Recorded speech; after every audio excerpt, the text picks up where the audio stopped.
हमारे साथ वरिष्ठ पत्रकार राजेश शर्मा भी हैं जी आप कुछ सवाल करेंगे। तो सबसे पहले पूरी दुनिया में कहा जाता है भारत को ले कि भारत कृषि प्रधान देश है, क्या अभी है सही? अभी तो है, लेकिन जो सरकारों की पॉलिसी है वो नहीं रहेगा। भारत रहेगा लेबर कंट्री। जो सरकारों की प्लान है कि भारत को लेबर कंट्री बनाना है, क्योंकि जनसंख्या बहुत है भारत में। तो यहाँ पे विदेशी कंपनी को मार्केट मिलेगा, वे कोई भी चीज़ लाएंगे उसको बेचेंगे, कोई प्रोडक्ट लाएंगे उसको बेचेंगे। यहाँ पे सस्ती लेबर अवेलेबल करवाने का उन्होंने काम कर दिया, इसीलिए यहाँ पे जो लेबर एक्ट है उसमें संशोधन करा है। अभी 6 दिन पहले संसद में एक बयान देते हैं गृह मंत्री, आप उस बयान को कैसे देखते हैं? अम्बेडकर 6 बार नाम भाई तो उनकी आस्था पता चलता है ना, उनकी आस्थाओं का पता चल रहा है कि इनकी आस्था किसी में नहीं है, इनकी आस्था पैसे पूंजीवती है। जिसने संविधान का निर्माण करा, जिसने जो बिरादरी बहुत नीचे थी जो समाज, उसके लिए काम करा है। जो पूजनीय हो तो उसको आप ये चीज़ें कह रहे हैं, ये गलत चीज़ है, उसका विरोध कर रहे हैं। अभी मुंबई में जब उत्तराखंड जाते हैं जाकर साहब, तो ऐसा लगता है कि अब सरकार किसानों के पक्ष में खड़ी हो गई। नहीं खड़ी हो रही, वे बयान दिलवाए गए हैं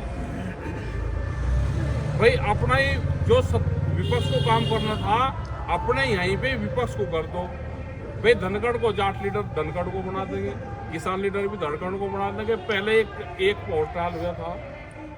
ये सब आरएसएस के लोग हैं, उन्हीं के एजेंडे पे काम करते हैं। कोई किसान नेता और कोई जाट नेता नहीं है। ये बहकाने का काम करते हैं, सरकार की जो पॉलिसी है उस पर काम करते हैं। नहीं इन चक्कर में बहकाने घुसवावे, अपने आंदोलन पर ध्यान देना चाहिए, आंदोलन पर ध्यान दें।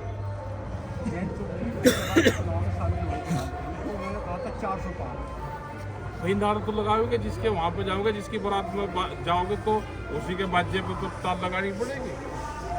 तो जो वे कह रहे थे कैसे कह देंगे कि नहीं 250 आवेगी? क्या वजह है? 2 महीने मील करे सब शुरू हो गया, अभी तक भी गन्ने का रेट को क्लियर। बड़े बड़े नेता हैं भाई, बड़े बड़े किसान संगठनों के नेता सरकारों के साथ भी शामिल हैं। अब यहाँ तो आंदोलन कर रहे, और उस तरह के कोई आंदोलन भी नहीं है कि हम बता दें हमारे बहुत बड़े आंदोलन चल रहे थे इसमें गन्ने के, उसके वे आंदोलन भी ना कोई गन्ने का आंदोलन रहा। अभी तो संगठन कैसे बचे उस पर काम चल रहा, अभी आंदोलन कहाँ रहे। तो सब आज 23 दिसंबर है, किसान दिवस के नाम से जानते हैं। सरकार इसमें अवकाश जो सबको बड़े नेता है जिसके नाम है किसानों को नहीं, स्टेट में तो याद कर रहा है, स्टेट तो मनाती है इसको पहले से ही, अभी शुरू करा है उन्होंने। एक स्टेट स्तर पर इसको मना रहे हैं, लेकिन सेंट्रल स्तर पर मनाना चाहिए। और ये हमने तो अपना मना है, आज सबको कहा कि किसान अधिकार दिवस के रूप में इसको मनाओ। क्या आपको लगता है कि सरकार किसानों के मसीहा चौधरी साहब की जो विचारधारा थी उसको कुछ काम कर रही है? नहीं कर रही, उसको कहाँ काम कर रही, उसको कोई काम नहीं। चौधरी साहब को कैसे याद करेंगे आप? चौधरी चरण सिंह वे इसी रास्ते से गए हैं, हम बचपन में इसी रास्ते से गए, दूसरे रास्ते से मिले तो हमने जाते भी देखे, उनकी भाषण भी सुने हैं, उनके वे भी सुने, कुछ उनके याद जरूर हमको हैं। वे हैं कि वे इस तरह के जो लोग थे, वे गांव गरीब किसान आदिवासी की बात करते थे, वे गांव की बात करते थे, मिट्टी की बात करते थे। जिस वक्त किसान लाखों किसानों का सैलाब दिल्ली में था, उनकी अंतिम यात्रा के वक्त, और चौधरी महेंद्र सिंह टिकैत वहाँ पर मौजूद थे, उन्होंने कहा कि रस्सी बाण हम वहीं ले आओ, तो उनके साथ ही मौजूद थे हम वहीं पे। उस भाषा को पत्रकार तो पकड़ नहीं पाए, उन्होंने तो बाण समझे हुए महाभारत वाले। लेकिन हमारा था, जब भी जमीन का बंटवारा होता था तो बाण से होता था बंटवारा।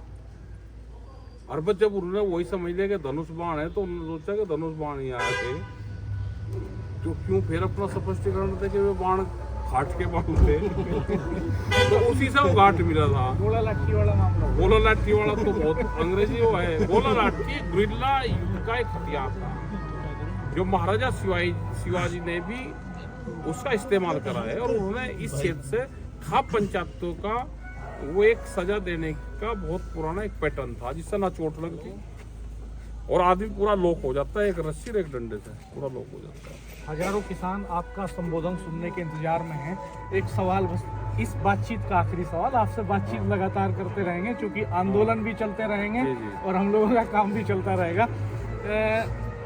चौधरी चरण सिंह को जब वहाँ अंतिम समय में जब अंतिम श्रद्धांजलि दी जा रही थी तो उन पलों के बारे में कुछ थोड़ा बताइए कि जो किसान उसमें गांव के लोग थे और दिल्ली में उस टाइम पे 4 बजे का शायद टाइम हुआ, 3-4 का, बारिश हुई थी। आज भी मौसम बारिश है। बारिश हुई थी वहाँ पे, तो ये लगता था कि वो ठंडी, जब वहाँ पे गए वो मई का 29 मई का दिन था, गर्मी थी, तो बारिश हुई थी। मतलब लग रहा था जैसे बड़े नेता के जाने पे भगवान भी जो है आंसू बहा रहे हैं। आंसू बहा रहा है, उसको आंसू बहाना कह लो या फिर उसको कह दो कि जहाँ पे उनका पार्थिव शरीर जाएगा वहाँ पर ठंड दे दो। से बातचीत करने के लिए तो बहुत धन्यवाद टिकैत साहब। बहुत धन्यवाद। तो चौधरी राकेश टिकैत का कहना है कि किसानों के सवाल बहुत बड़े हैं, समस्याएं हल नहीं हो रही हैं और अब बड़े आंदोलन की जमीन तैयार हो रही है। कोई जल्दबाजी नहीं है, चुनौती संगठन खड़ा करने की है और पूरे देश में किसान लामबंदी कर रहे हैं, संगठन खड़ा कर रहे हैं और इन सवालों पर आने वाले समय में एक लंबा और निर्णायक आंदोलन होने जा रहा है। हमारे चैनल को देखते रहिएगा, सब्सक्राइब कीजिएगा, बेल आइकन प्रेस कर दीजिएगा, नोटिफिकेशन ऑन कर दीजिएगा। धन्यवाद, नमस्कार।